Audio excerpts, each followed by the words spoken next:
Pues muy buenos días. En pleno mes de julio, no queda casi nadie en el campus.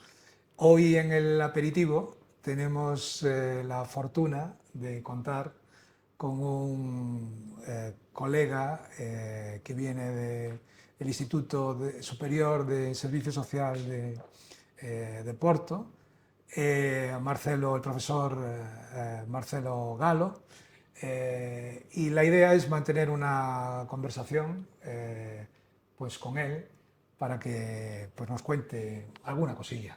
Pois. Lo que vamos a hacer, yo le voy a preguntar en español y Marcelo, para que se pueda sentir más cómodo, va a contestar en portugués. Y después lo que haremos será subtitular, en mi caso, en portugués la entrevista y en el suyo en español. Ok. Buenos días, Marcelo, muy bienvenido a Buenos la dias. Complutense. Eu que agradeço. Muito obrigado pela recepção, pelo cuidado, pela forma como isso tem acontecido. Tem sido uma experiência importante. A cidade de Madrid tem um lugar especial na minha vida. Então, poder fazer esse tipo de intercâmbio e construir pontes e relações, para mim, hoje tem sido algo que me motiva muito. Oh. Porque, afinal de contas, 32 anos dando aula, chega um momento em que você tem que reinventar as coisas para que se anime para fazer. E é tão bom quando a gente descobre que pode olhar com o mesmo olho de quando eu tinha 18 anos. É muito interessante isso. Se permitir viver novas experiências e novos objetivos, novos objetos de estudo, porque a sociedade e a forma como nós vivemos se transmuta cotidianamente.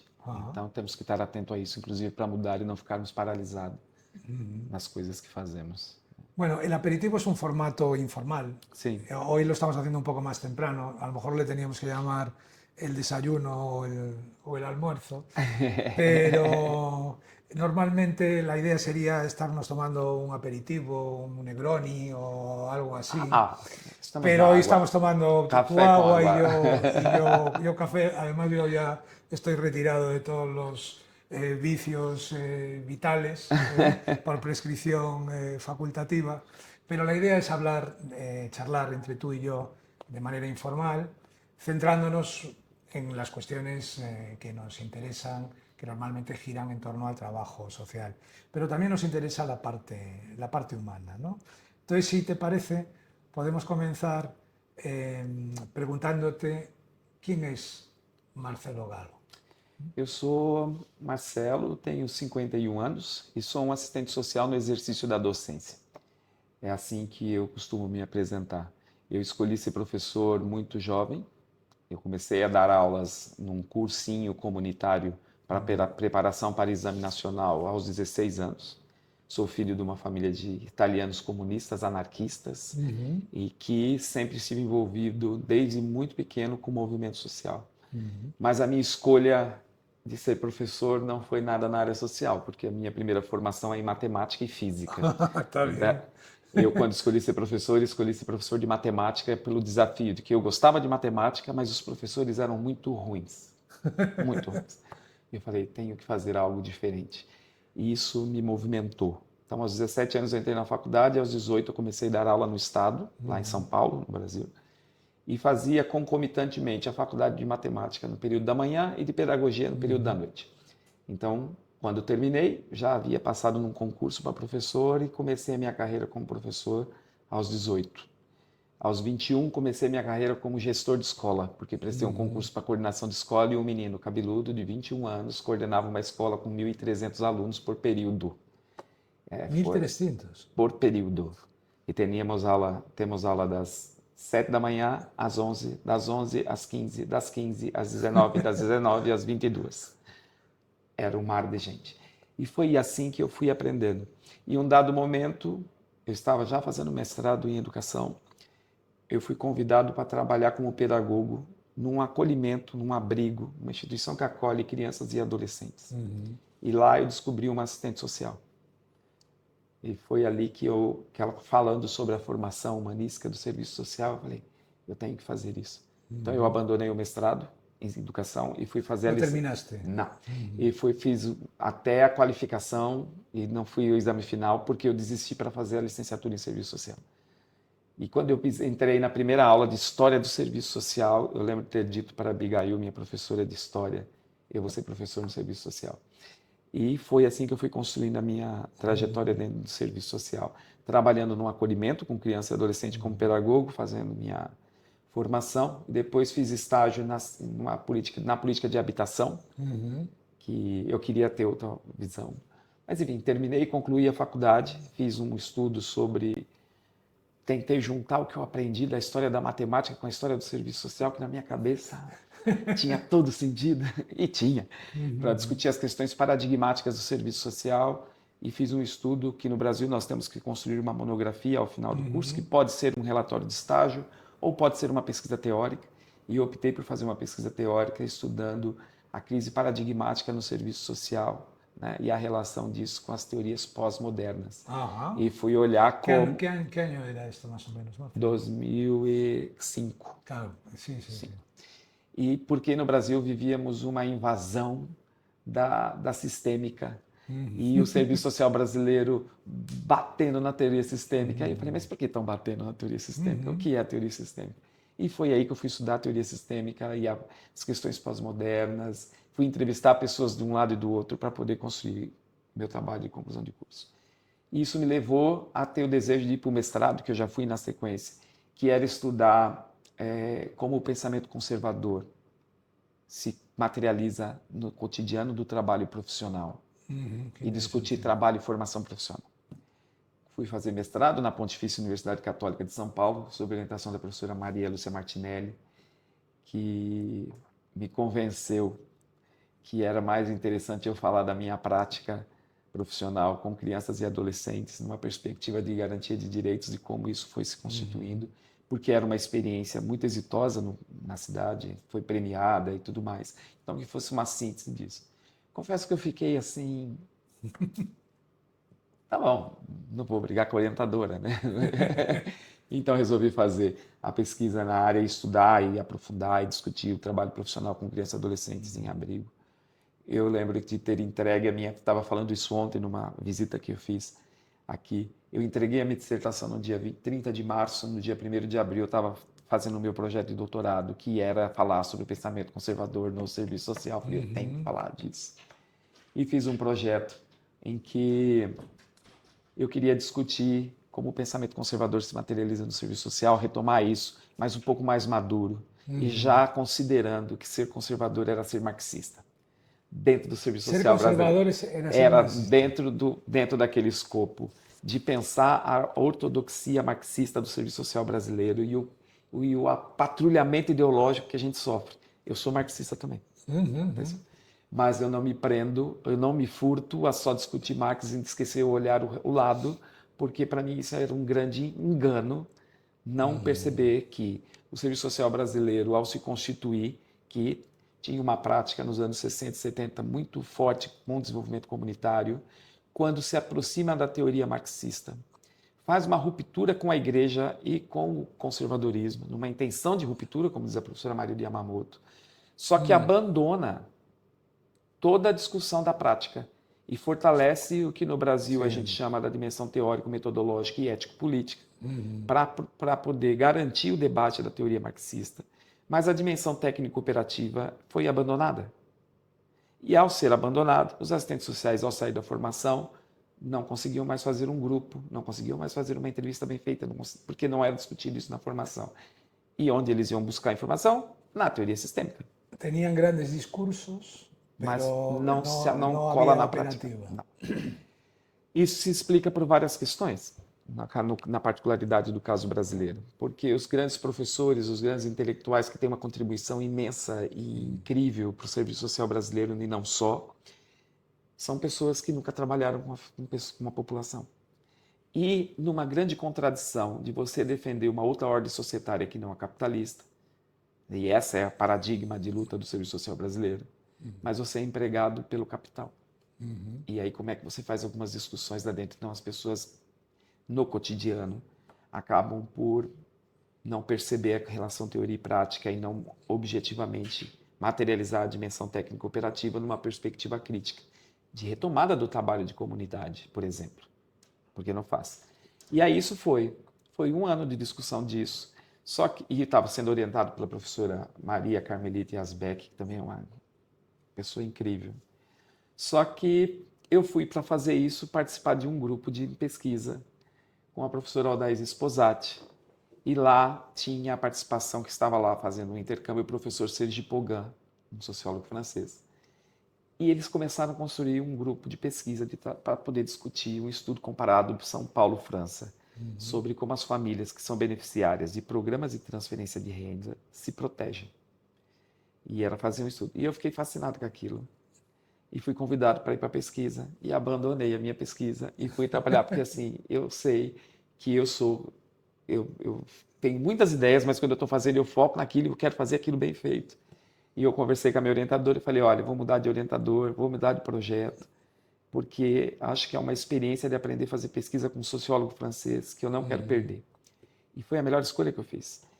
E aí fui fazer a pesquisa e acabou que a minha tese de doutorado volta para criança e adolescente, porque é uma coisa que não consigo mais fugir. E eu fiquei, na época, em crise com isso, até falava para minha terapeuta, por que eu não consigo romper com criança e adolescente? Não consigo fazer outras coisas. E fui nessa discussão de construir capacidade de proteção, ver como é que os profissionais que atuavam compreendiam a rebeldia jovem. E fui estudar juventude, o conceito de juventude, o conceito de rebeldia, e discutir com os profissionais por que não se potencializava a rebeldia, mas ao contrário se criminalizava a rebeldia. E na minha tese de doutorado, que chama A Juventude nos Labirintos da Vida, discute exatamente isso, o que é o conceito de juventude e como os sociólogos brasileiros, né, que fizeram essa questão, esse estudo tem muita coisa produzida, falam de uma juventude que revolucionou o país no período da ditadura militar e que tinha um protagonismo no movimento de esquerda e que fez o movimento Direta Já e que está ali na efervescência, teve um papel importante. Quando fala-se isso nos anos 2000, é a juventude que não estuda, que não trabalha, que não faz nada, mas que também não é potencializada a rebeldia. Então foi nessa perspectiva que eu construí a tese. Vim fazer um ano do meu doutorado sanduíche em Portugal com a professora Fernanda Rodrigues, foi meu primeiro contato com Portugal. Passei um ano fazendo pesquisa com ela e terminando a minha tese. Volto para o Brasil, termino o doutorado, já era professor, porque desde que eu entrei no mestrado em serviço social, eu entrei na mesma faculdade que eu trabalhei como professor, tenho dado aula de imensas coisas, mas centralmente de história do serviço social, de política social, supervisão de estágio. Foi onde de uma disciplina no Brasil que chama Processo de Trabalho em Serviço Social, que foi onde eu prestei concurso na Universidade de São Paulo, entrei para trabalhar essa disciplina, e lá a gente faz concurso por disciplina, e era uma coisa que eu ficava, mas eu vou ter que dar aula dessa disciplina agora para o resto da minha vida. E quando eu entrei na escola, a gestão de escola também é uma coisa que me persegue. Por onde eu passei, eu fui diretor de escola. Eu entrei na Unesp em abril. Em julho eu fui eleito diretor da escola. As pessoas nem me conheciam. Eu falei, ninguém quer fazer o trampo, é isso, né? Eles nem me conhecem. Assim como eu cheguei no Porto, num mês, no outro mês eu era diretor do mestrado, da licenciatura e do mestrado. Aceita que dói menos, como se diz no meu país. E fui para a Unesp trabalhar, e na Unesp temos que desenvolver um projeto de investigação, e aí eu fui estudar a questão de entender o trabalho e a prática profissional. Como é que se discute a formação para poder pegar a dimensão técnico-operativa e começar a alimentar esse debate. Concomitantemente, em Minas Gerais, o grupo da professora Yolanda Guerra também começou a trabalhar essa questão e outros grupos de pesquisas no Brasil começaram a fazer esse debate. E a gente começou a fazer isso e eu fui fazer uma pesquisa que terminou o ano passado, tá para sair algumas publicações dela, em que eu estudei 1980, fiz uma pesquisa com 1980 profissionais de todas as regiões brasileiras, porque essa época eu fazia um trabalho para o governo federal de formação de profissionais que atuam na política de assistência social, para entender como que se davam as condições de trabalho, objetiva de trabalho, como se deu a formação e como eles correlacionam trabalho e formação profissional. Vim para Portugal para fazer um pós-doc em 2020 com a professora Fernanda Rodrigues e replicar esse estudo em Portugal. Só que aí eu decidi não voltar mais. Veio a pandemia e eu disse, vou ficar por aqui. Mas para ficar aqui eu tenho que trabalhar. E comecei a aplicar currículo e fui contratado pelo Instituto Superior de Serviço Social do Porto, onde eu tenho uma dedicação de trabalho de 40 horas semanais, mas eu também sou professor no Instituto Superior Miguel Torga, em Coimbra. Coimbra. Em ambas as escolas eu dou aula de ética e direitos humanos no mestrado e na licenciatura, de história do serviço social, de política social e de desenvolvimento comunitário, além da supervisão de estágio. Né? E tenho aprendido muito porque o serviço social português é completamente diferente do serviço social brasileiro. Então tem sido uma experiência muito boa, né? Muito boa. E tem contribuído muito com aquilo que eu fui construindo da minha própria formação. Eu costumo dizer que eu vim das exatas para a área social. Depois, quando eu terminei o doutorado, eu fiz um pós-doutorado em serviço social na Paraíba. Já engatei outro pós-doutorado em sociologia com o Pogan, em Paris, onde eu passei 9 meses da minha vida trabalhando, estudando, e foi incrível. E depois fiz um pós-doutorado em economia com Thomas Piketty, estudando orçamento para a população refugiada no Brasil e na França, que também me abriu a cabeça. Assim, uau. E o tema de imigrantes começa aí. Na Unesp, antes de vir para o Brasil, antes de vir para Portugal, eu era professor também no curso de Relações Internacionais e dava aula de assistência humanitária internacional. Então foi lá que eu me aproximei do tema e foi lá que eu fui indicado para fazer esse estudo com o Thomas. E para poder a gente entender como é que se dava e como é que as políticas públicas estão construindo estratégias para receber essas pessoas e como é que isso vem sendo operacionalizado pelo modelo social, à época brasileiro, francês. E agora, quando eu venho para cá, isso me retoma como interesse de investigação por conta de uma área de estágio que eu assumi, que é exatamente o trabalho profissional com imigrantes e com refugiados. Então, esse tem sido um grande interesse para entender e fechar um ciclo, né, de entendimento do trabalho, pensar como que os assistentes sociais estão trabalhando em Portugal, né?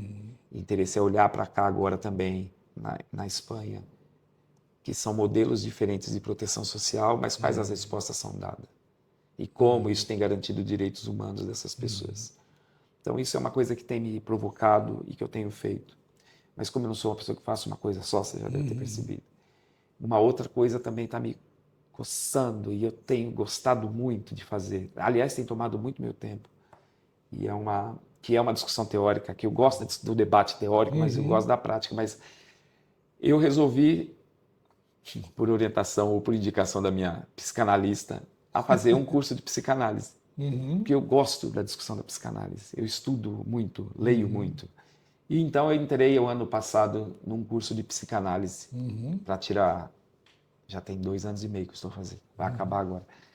E tenho estudado muita coisa no campo da psicanálise e juntado, que essa é uma coisa que tem me provocado muito, porque dando aula de ética, discutindo a questão dos valores éticos morais e partindo dos pressupostos teóricos que eu estudo e que se vertem a pensar George Lukács, Agnes Heller, Karel Cozy, todo um escopo de teóricos marxistas que pensa a construção de valores éticos morais na sociedade capitalista. Eu resolvi cruzar esse povo com Freud, com Lacan, porque como é que se constitui subjetividades, como é que se constrói subjetividades dentro da sociedade capitalista, mediada por tela.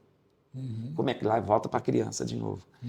Cada vez mais as crianças estão na frente de um telemóvel, de um telefone. Sim, sim. Que eu tenho lido muito sobre ser uma chupeta ou uma babá, mas isso vai implicar na construção de valores éticos e morais futuramente. Então, onde isso leva? Então, eu tenho caminhado, estudado isso, discutido isso com um grupo de alunos, com os profissionais. Vocês já pararam para perceber que as pessoas não estão prestando atenção numa coisa que vai, talvez, mudar a forma de ver o mundo e de pensar o mundo? É tudo elucubração teórica, mas tem me provocado a pensar sobre isso.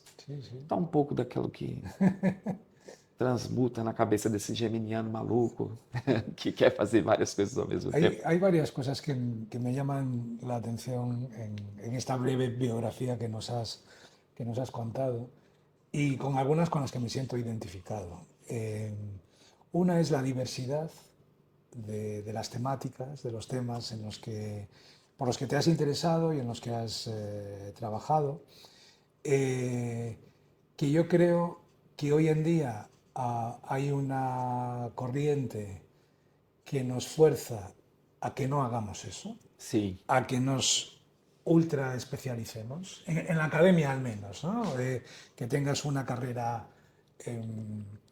sobre una temática concreta, te piden mucha coherencia y, y esto me lleva también a pensar en el otro tema que no abandonas nunca a la infancia y a la adolescencia. não. Porque fíjate, hasta en el tema en el que estás trabajando ahora de personas inmigrantes y refugiadas, yo creo que tratamos a las personas migrantes y refugiadas igual que tratamos a la infancia y a la adolescencia. O como sujetos peligrosos o con un potencial de peligrosidad importante, o como sujetos dignos de protección. Sim, Que deben de ser bueno, pues atendidos de modos específicos y especiales, ¿no? Y en ningún caso se les concibe como agentes de innovación, sim, como agentes de cambio social. Y yo creo que tanto las personas de menor edad, los jóvenes, los adolescentes, las niñas y las niñas y las personas migrantes son agentes de innovación. sim, Nos cuestionan, sim. nos plantean formas alternativas de entender la realidad y de vivir en la realidad, ¿no? Y, y me siento muy identificado también contigo por el tema del interés por el pensamiento teórico, que yo no entiendo desvinculado de la práctica. O sea, Não, yo creo que la teoría está en la práctica. com toda certeza. O sea, la teoría está en la acción. Y Sim, lo que tenemos que hacer es cuestionar la acción. O sea, qué derivados teóricos hay en cada una de nuestras acciones, ¿no? exato.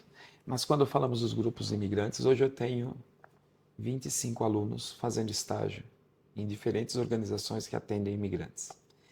E o grande foco do trabalho da maioria deles estão com as crianças e com os adolescentes, porque são em escolas.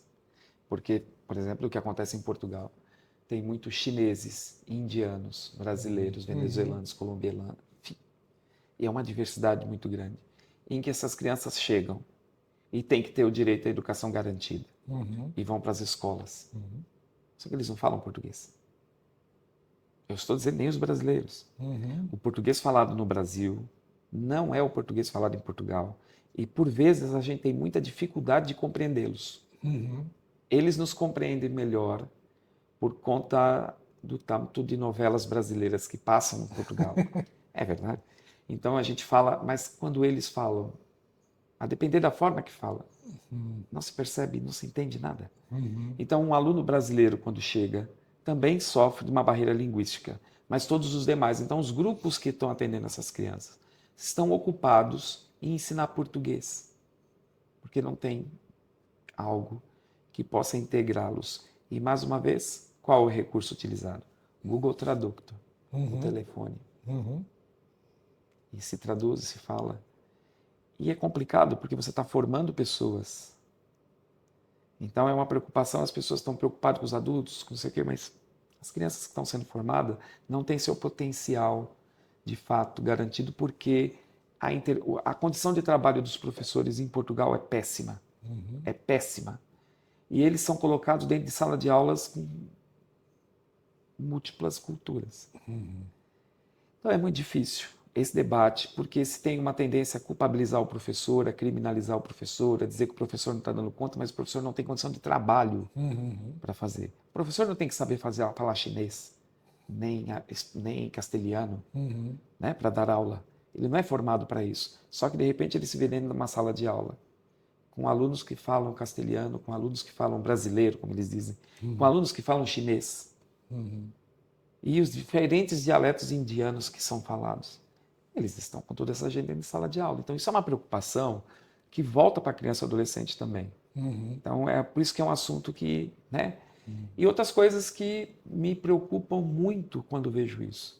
Tem um grupo, 13 estagiárias que trabalham, que fazem estágio numa cadeia, num sistema prisional, para pessoas que são apreendidas irregularmente no aeroporto de Lisboa e do Porto e que são trazidas para esse centro para até que se resolvam. O que diz a lei, né, que está resguardado em Portugal, é que essas pessoas, ao serem apreendidas, elas têm 90 dias, o sistema tem 90 dias para dar-lhe uma resposta.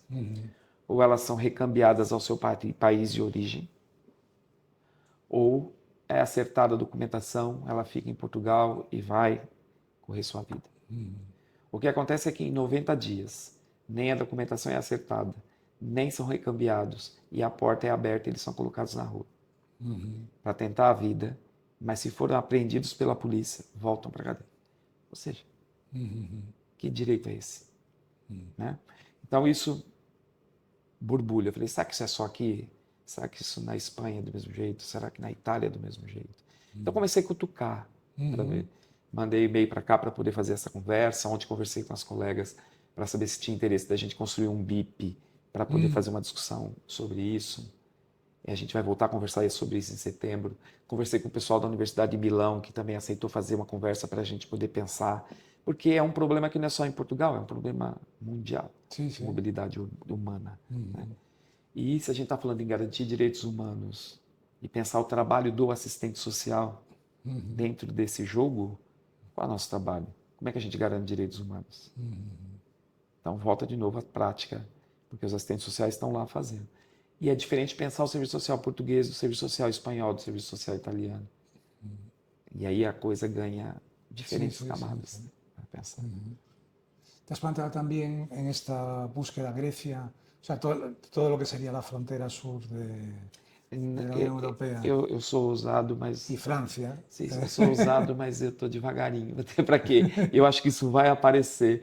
Mas se você apresenta um monstro para as pessoas, elas vão correr, com toda certeza.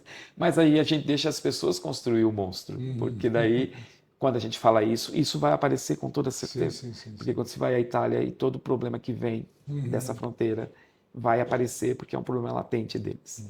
Em maio, eu estive num BIP na Bélgica, que organizou Portugal, França e Bélgica para discutir o trabalho com sem-abrigos. E lógico que saiu a questão dos imigrantes, porque a maioria do povo sem-abrigo são imigrantes. Então já se viu que na França e na Bélgica, a forma como eles respondem é muito mais eficiente do que se responde em Portugal. Muito mais. Então foi aí que nasceu o desejo. A gente podia fazer ¿Cuál es la isso. diferencia o las diferencias Basicamente claves? é que você tem o Estado mais presente, de fato. Enquanto em Portugal você tem o Estado regularizando a documentação, né?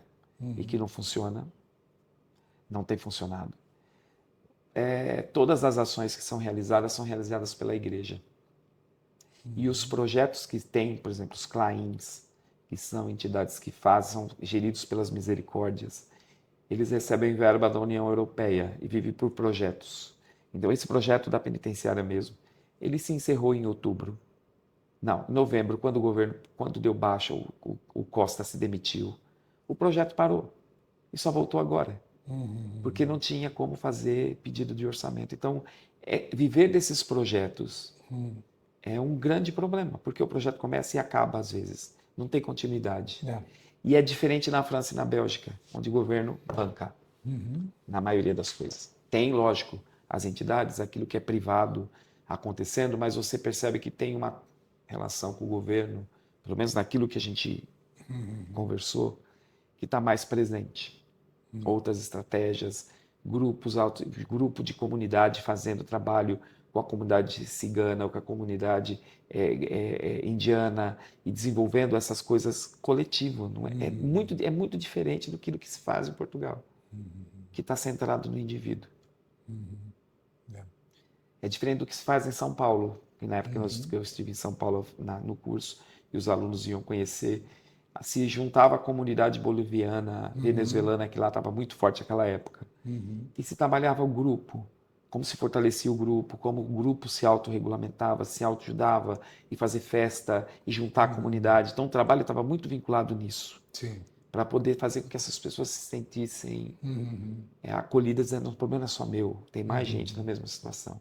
Não tinha a questão individual, porque a particularidade de cada caso sendo atendido, mas tinha uma ação coletiva muito grande sendo feita. E levado pela igreja. Né?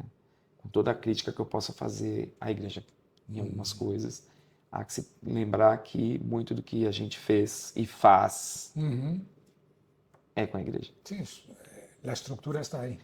E é o grande, mas para mim também é o grande problema do estado de bem-estar social português, que tem um modelo único em que a igreja é que domina. Então você tem um welfare mix em Portugal, onde a igreja ela é predominante e você tem que ficar brigando com os padres o tempo todo.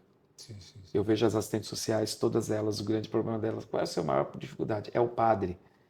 E aí, quando você vai ver, é uma questão muito forte de valores éticos morais, pautados naquilo que a doutrina religiosa católica implica.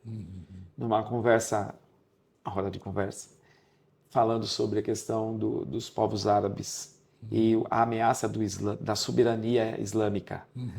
E eu virei para os padres e falei, eu gostaria de discutir a soberania católica e a doutrinação imposta católica. Antes da gente falar dos islãs, vamos falar da gente. E ficaram todos mudos. Porque fala de um com medo do outro. Então você vê que patinam nas coisas. Mas isso implica em si diretamente no atendimento. Porque se percebe que isso é um valor que movimenta a ação.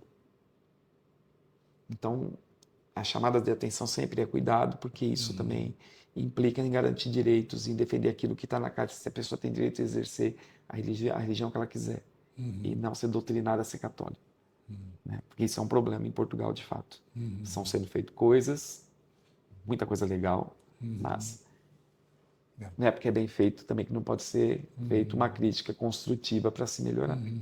Sí, sí, sí. Hablamos de futuro, ¿te parece? Sim. Y retomando cosas que has dicho, ¿no? Empiezas desde una crítica al marxismo más clásico, ¿no? A los posicionamientos marxistas más clásicos, en un momento en el que en Brasil estaba en efervescencia todos los desarrollos sistémicos, ¿no? Que por otra parte hoy no tenemos tiempo, pero yo creo que es necesaria una crítica importante, ¿no? Sí. Al movimiento, si le llamamos movimiento sistémico, con toda la diversidad que tiene dentro, ¿no? En un momento en el que las tesis de diferentes escuelas posmodernas estaban también ahí, y pasas, y no sé si sigues pasando, por el psicoanálisis, ¿no? Por otra parte, muy criticado desde ciertas posturas académicas, aquí en España en concreto, tanto en psicología, fundamentalmente en psicología, ¿no? Pero también en trabajo social y desde otras disciplinas vinculadas con la intervención social, el psicoanálisis, que fue dominante en un momento como modelo que ofrecía una operativa, del tipo que fuera, pero una operativa, llega un momento que desaparece casi de la Universidad Española en esas disciplinas, en psicología, Do marxismo. en trabajo social. No, estoy hablando ahora del psicoanálisis también, ¿no? Ah, ok. Pero ahora yo lo que observo es que hay muchas personas volviendo a beber en las fuentes psicoanalíticas una vez que ya se ha superado también las crisis, la crisis de la crítica, de la importante crítica al positivismo, ¿no? Y que estamos ahora en un momento, bueno, diría yo, muy fragmentario, ¿no? Desde el punto de vista de los posicionamientos, teóricos. ¿Cómo te ves tú situándote en este momento en clave teórica por una parte? Y la segunda pregunta, ¿qué aportación te gustaría realizar, si es que quieres realizar alguna aportación en esa reflexión teórica al área de servicio social en concreto, al área de trabajo social? Quando eu desenhei, estava estudando isso com mais profundidade, no primeiro ano do doutorado, para que eu pudesse entender onde é que isso, onde se começa esse debate no Brasil, e eu acho que não só no Brasil, de forma mais contundente. Foi no final dos anos 70, quando o pensamento marxista é levado pela Igreja para o Brasil, um marxismo estruturalista feito pelo Althusser, mas que as pessoas começaram a ler Marx na fonte e começaram a discutir a questão marxista com muita força. Mas isso no Brasil tem um caráter muito vinculado às questões dos partidos políticos. Existia um grupo que estava no Partido Comunista muito forte e um outro grupo que estava no Partido Socialista. Se propunha, e para entender isso eu tive que ler as internacionais comunistas, para entender como na Terceira Internacional Comunista se faz uma ruptura em que um grupo vai discutir a revolução, outro grupo vai se discutir a reforma. Isso aparece no serviço social brasileiro de forma muito explícita, quando se discute se o objeto de trabalho do assistente social brasileiro é a questão social ou é a política social. Então, os grupos que discutiam que era a política social estavam propondo a reforma do Estado. E o outro grupo, a ruptura com o Estado comunista. E se optou por esse grupo. Mas é porque quem estava à frente do Conselho Federal de Serviço Social, nas universidades, era um grupo central do PCzão. Então, quando se faz isso, se faz uma avalanche de um marxismo importante, radical.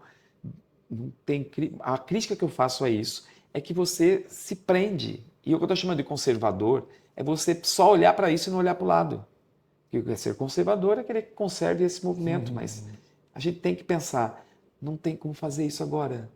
Acho que talvez voltar atrás e pensar como é que a gente pode fazer a reforma, a contra-reforma, o trabalho de forma a construir consciência. E voltar ao marxismo de origem. E não ficar insistindo numa bateção contra o Estado e a ruptura com o Estado, porque isso não vai acontecer. Não nesse momento, não sem trabalhar as bases, não sem fazer desenvolvimento comunitário, sem construir consciência de classe.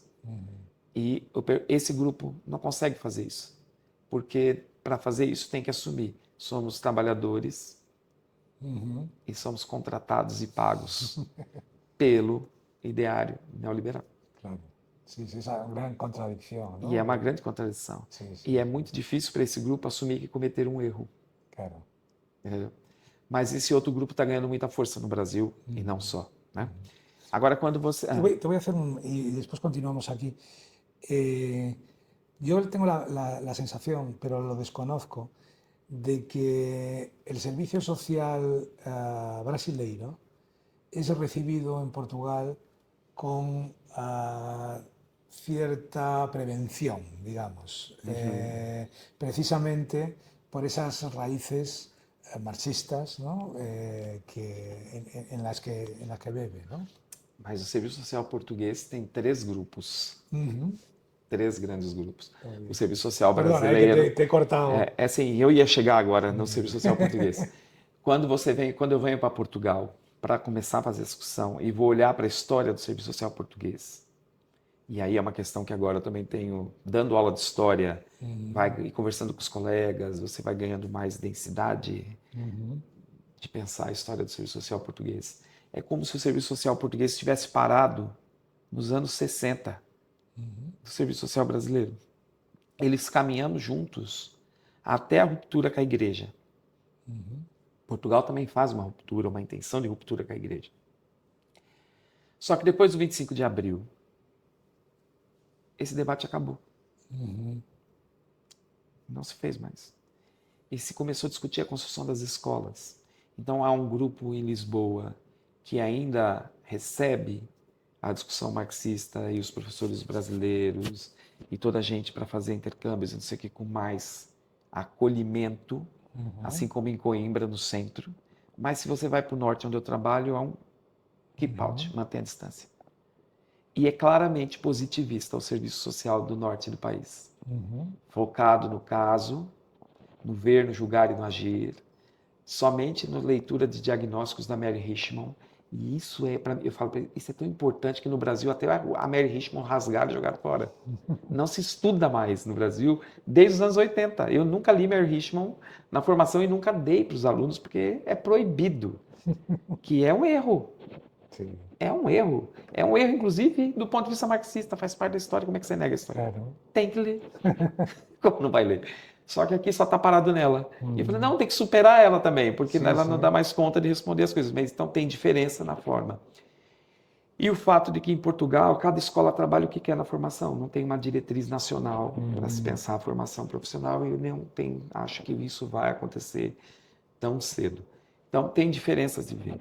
E claro que quando a gente começa a fazer discussões teóricas, há sempre um passo atrás.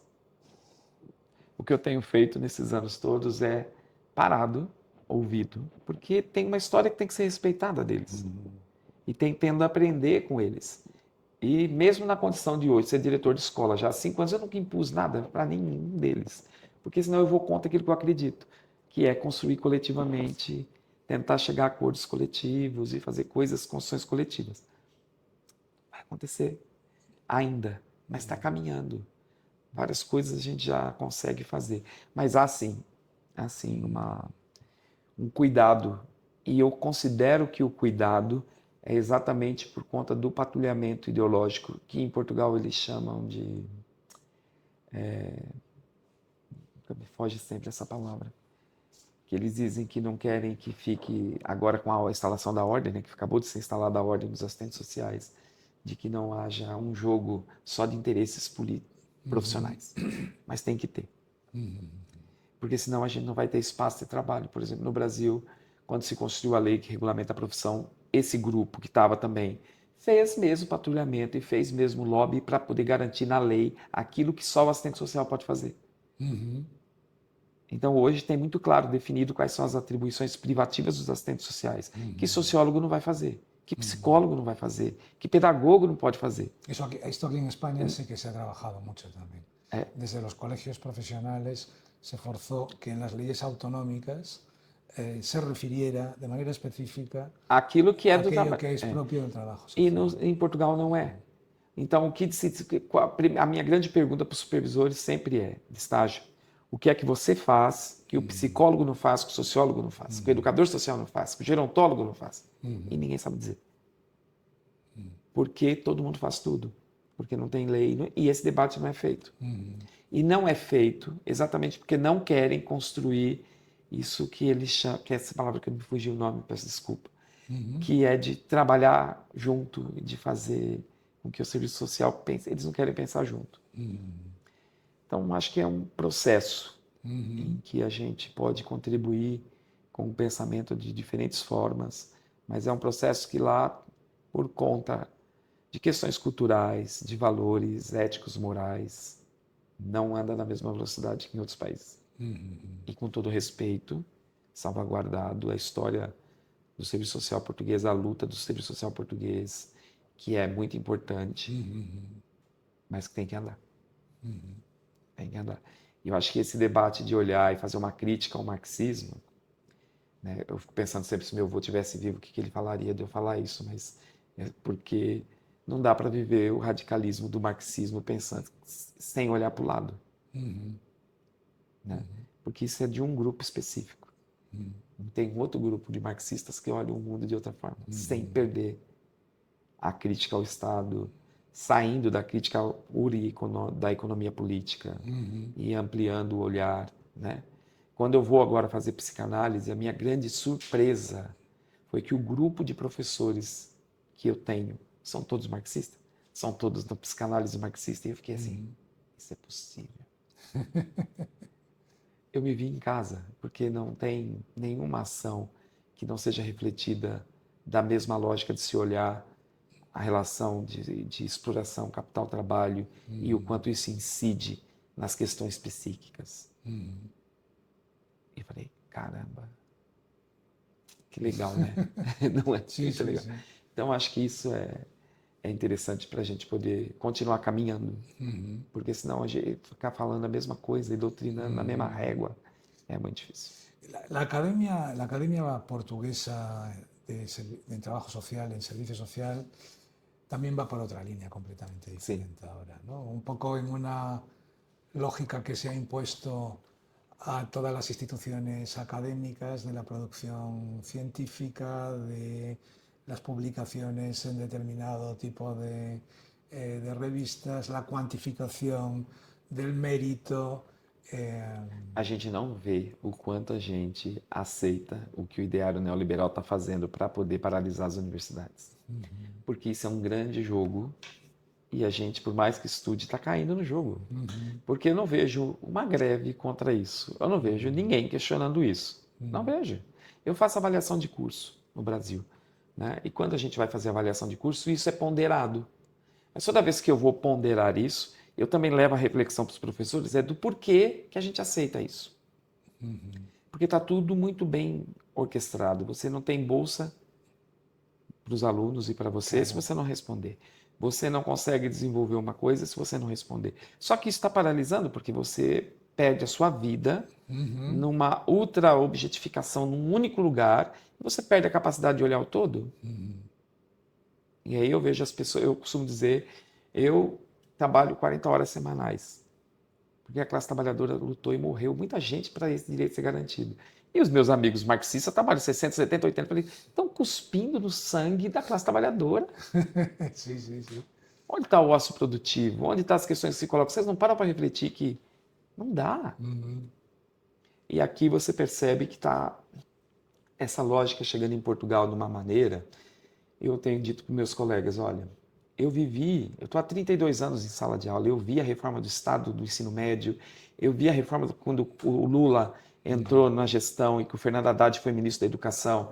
Eles construíram uma lógica de reforma do ensino superior brasileiro, que acabou com as escolas pequenas, que abriu o mercado para o mercado internacional dos grandes monopólios, que criou o ensino à distância. E foi tudo na gestão do Lula. Por mais que eu defenda a gestão Sí, sí, sí. do Lula, tem que se fazer a crítica ao que eles fizeram. Então, eu era avaliador já de curso quando isso estava acontecendo, e a forma de se avaliar cursos e de se manter escolas abertas mudou. Mudou no sentido de como é que você cobra produtividade, de como é que você cobra ensino, pesquisa e extensão, a forma como você vai cobrar os colegas no público e no privado. Uma coisa é na escola pública, que eu sou concursado e que eu tenho X horas para fazer ensino, pesquisa, extensão e gestão no Brasil. Então eu posso cobrar. Na escola privada você não tem, então, mas se cobra na mesma régua, na mesma medida. Isso fez com que muitas escolas pequenas fossem fechadas e à medida em que a escola era fechada, o monopólio ia e comprou e construiu grandes conglomerados com a falência, o fechamento das escolas. E abriu a Croton, que é um grande grupo, um outro grupo americano que tem escola para tudo quanto é canto, que está na Bolsa de Valores com essa escola, ganharam muito dinheiro com isso. Isso está acontecendo agora em Portugal. A cobrança chegou agora. Cobram produção na área de serviço social quando Portugal não tem nem revista em serviço social. Indexada com tudo que eles querem, não tem. Vocês querem que publique onde? Qual é a revista? Sí, sí. Aí você publica no Brasil que tem, no Brasil não vale. Eu falei, como não vale? Entendeu? Então, estão fazendo o jogo e acho que a tendência é que eles transformem as pequenas escolas em grandes escolas, mas não escolas públicas. La enseñanza superior se está convirtiendo en un gran negocio, en un negocio muy, Claro. muy lucrativo, ¿no? Porque cada vez más la renta de las familias se destina a la educación de los hijas únicos o de los dos hijos que se tengan en cada una de las familias, ¿no? Es un gran negocio. No sé, hemos hablado muy poco del tema que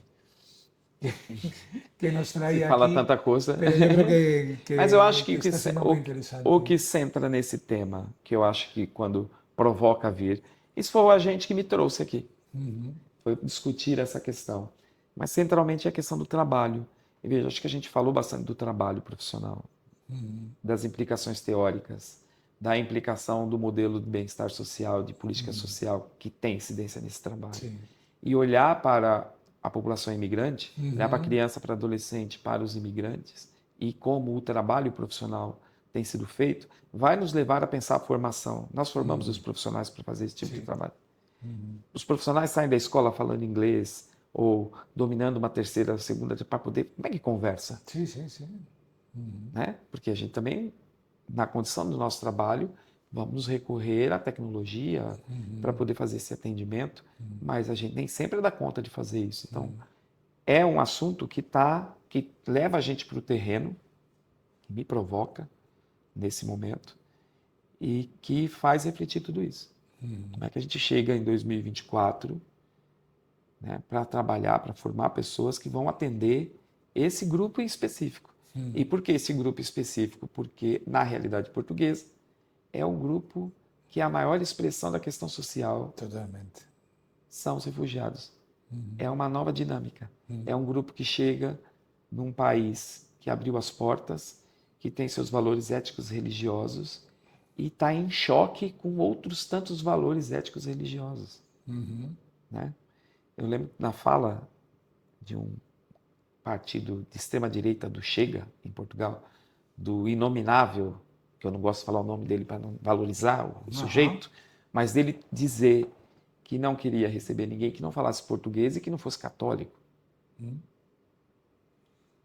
Bueno. E que mesmo assim teria problema. Então, e isso vem crescendo e ganhando força, esse discurso, que é um discurso de ódio. Né? Então, os trabalhadores concordam com o discurso de ódio. Né? Quem está lá executando o trabalho, quando olha para esse sujeito, né? Penso que... ¿Y no ves que los trabajadores sociales también tienen un papel importante, no solo en la articulación de políticas sociales dirigidas a personas migrantes y a personas refugiadas, sino también en el modo en el que la población percibe, construye su visión de las propias personas migrantes, ¿no? O sea que no solo hay que prestar atención, porque es volver a caer otra vez de nuevo en el individualismo, Sim. ¿no? E aí você vai ter uma parcela da população portuguesa xenófoba que vai bater pesado, está batendo pesado em toda a gente que chega. Né? E eu tenho a conversa sempre inversa. Vocês lembram que vocês são imigrantes em outros países, na sua grande maioria. Né? Sí. Não tem uma família portuguesa que não tenha parcela da sua parentalidade em outro país trabalhando. Pero ahí yo creo que hace falta una nueva operativa Sim. que vaya más allá de las tradicionales actuaciones de sensibilización, Sí. ¿no? Que creo que tenemos que sentarnos a pensar de qué modo empezar a ser menos xenófobos, incluyéndonos a nosotros Claro, mismos, sim, sim, ¿no? sim, sim. Ser menos racistas, menos machistas, menos rígidos en términos de pensamiento religioso, ¿no? Acho que essa tarefa nos cabe enquanto professores, pesquisadores. Eu tenho feito isso em todas as disciplinas que eu dou aula, eu provoco essa reflexão. Não dá para discutir ética na disciplina de ética sem fazer uma discussão do valor religioso, do machismo e de como isso desemboca em feminicídio, né, em xenofobia. Porque senão a gente instrumentaliza a ética. Sí, sí, sí. E o nosso papel não é instrumentalizar a ética, mesmo sendo forçado muitas vezes a isso, que é cobrado, você não está falando do código de ética, você não está falando de um termo que tem que assumir para fazer uma pesquisa ética. Eu falei, nós vamos falar disso. Mas se não fizer uma reflexão ética mais ampla, você não vai entender por que você está fazendo isso. Só fazer por fazer. Não resolve. Eu acho que isso faz com que leve. Também Portugal, além dessa grande minoria, que não é mais, podemos chamar isso de minoria, porque já é um grupo muito grande, se a gente somar a minoria cigana, é uma coisa que faz você repensar o que é que estão fazendo aqui. A forma como é tratado, a forma como é atendido, a forma como não são acolhidos, é impressionante. É assustadoramente. Assustador. Sí, sí. Óbvio que quando eu estou falando isso, eu sempre olho para o Brasil e falo assim, por que você acha que no Brasil não tem isso? Eu falei, muito pelo contrário. O racismo estrutural no Brasil é uma coisa perversa e que está sendo combatido. Né? a homofobia, a xenofobia, o machismo. Só que os grupos são mais lá, gritos, eles participam gritando. Tem diferença, eu acho que se implica na cultura do, né? Eu percebo, costumo dizer que o povo português é um povo morno. Morno. Morno. Sabe água morna? Ajá. Com água morna você não faz nem chá, nem suco. Eles têm que ferver. Ujú. Mas é difícil fazer eles ferver, porque tudo espera compassivamente. E aí meu sangue latino fica, tem que ir para a rua, não pode ficar parado esperando essa coisa. Mas enfim, ainda assim tem movimentos que vão para a rua, mas mesmo ir para a rua, o ir para a rua pacífico, Sí, né? sí, sí. É ir para a rua pacífico, que é interessante ver isso se organizar também. E os trabalhadores, os assistentes sociais, para se unir, para se juntar, para poder pensar isso, é um grande desafio, Ajá. né?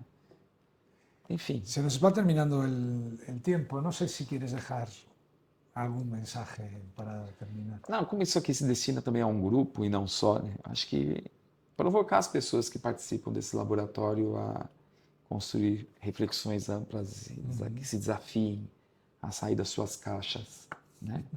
E pensar os seus objetos de estudo numa perspectiva mais ampla, antes de focar só numa coisa. Porque eu percebo as pessoas que terminam seus doutorados, são doutores, mas vocês são doutores em um objeto e nada mais. Eu acho que perdemos isso, né?